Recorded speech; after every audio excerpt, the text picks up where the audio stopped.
Innocent people in Gaza are suffering, and this has to stop.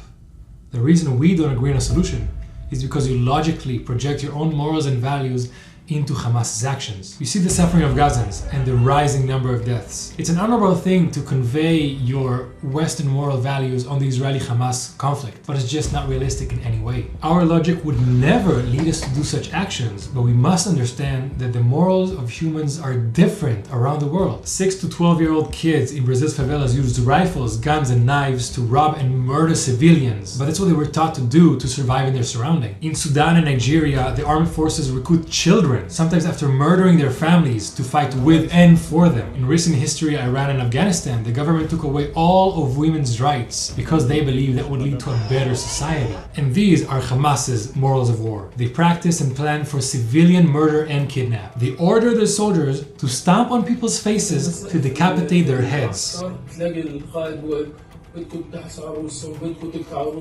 They advocated kidnapping as many people as possible by promising a free apartment and money to each person that kidnaps an Israeli back to Gaza.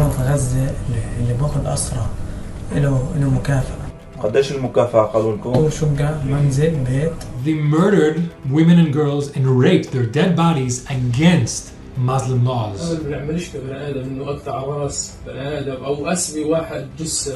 These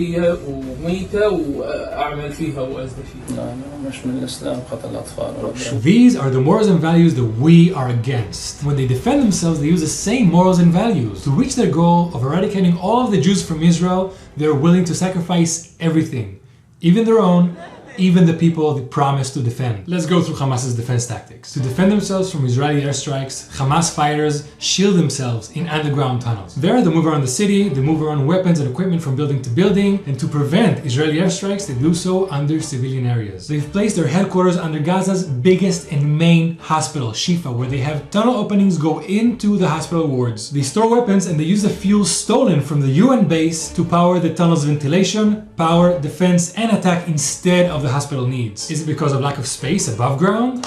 No, they've built 6 new military training facilities in the last 2 years. They manufacture rockets in Gaza on a daily basis, keeping them in the underground tunnels to keep safe. And when the day comes, they fire them. To try and prevent Israel from destroying the missile launching sites, they launch from civilian areas like schools, mosques, buildings, malls, and even UN stations. Because of the poor design, 8% misfire and fall back into Gaza. 72% fall in open areas in Israel. 15% are intercepted by the Iron Dome, and 5% directly hit civilians in Israel. So it's a numbers game. The more, the better. Only the first 2 weeks of the war, Hamas has launched 7,200 missiles. But how can they afford all this? Gaza receives billions of dollars every year from the UN, Qatar, Iran, the Palestinian authorities, and different humanitarian funds from around the world. All this goes to the government of Gaza, Hamas, and they choose what to do with the money. This does not include water, electricity, and fuel on a daily basis, medicine, food, and cement on a weekly basis from Israel for the past 16 years. Cement that could have been used for civilian bunkers, water filtration systems,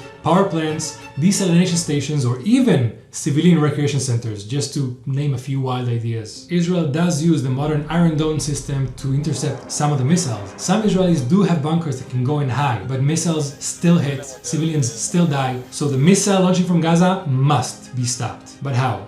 The launching sites are in civilian areas, and the soldiers are underground. So to try and prevent civilian casualties, Israel does the following 3 things. A 24-hour notice where they call the residents, send messages, and broadcast on their TV the time and location of the airstrike, asking the residents to leave the building. Most Israelis have 15 seconds. A knock on the roof where Israel drops a dummy missile that creates a boom-like sound on the targeted building, alerting the civilians to clear the building. And in the current war, they define safe areas where they've opened back the electricity, water, and fuel where the residents can evacuate to safely. Just as 120,000 Israelis, Jews and not Jews, had to be displaced from their homes, so did residents from northern Gaza try to flee. But Hamas has blocked them physically with trucks.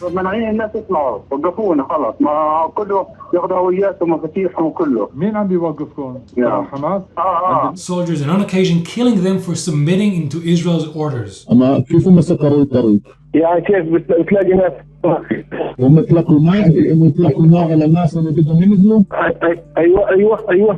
this is how we get to these images of Israeli airstrikes hitting civilian areas. Hamas sits fights, defends, and stores weapons in civilian buildings, and they physically stop civilians from moving out. Israel could stop the airstrikes and could stop trying to neutralize the military facilities and the launching sites. But that means Israel will keep getting bombed, Hamas will continue their land attack, and Israeli civilians will continue dying. How many Israeli civilians? Well, according to the Hamas charter and their leaders' speeches, all of us.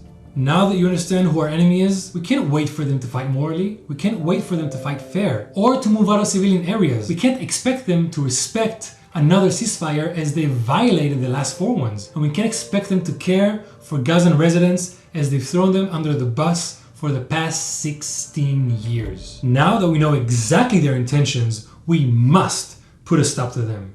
Save Gaza and Israel from Hamas.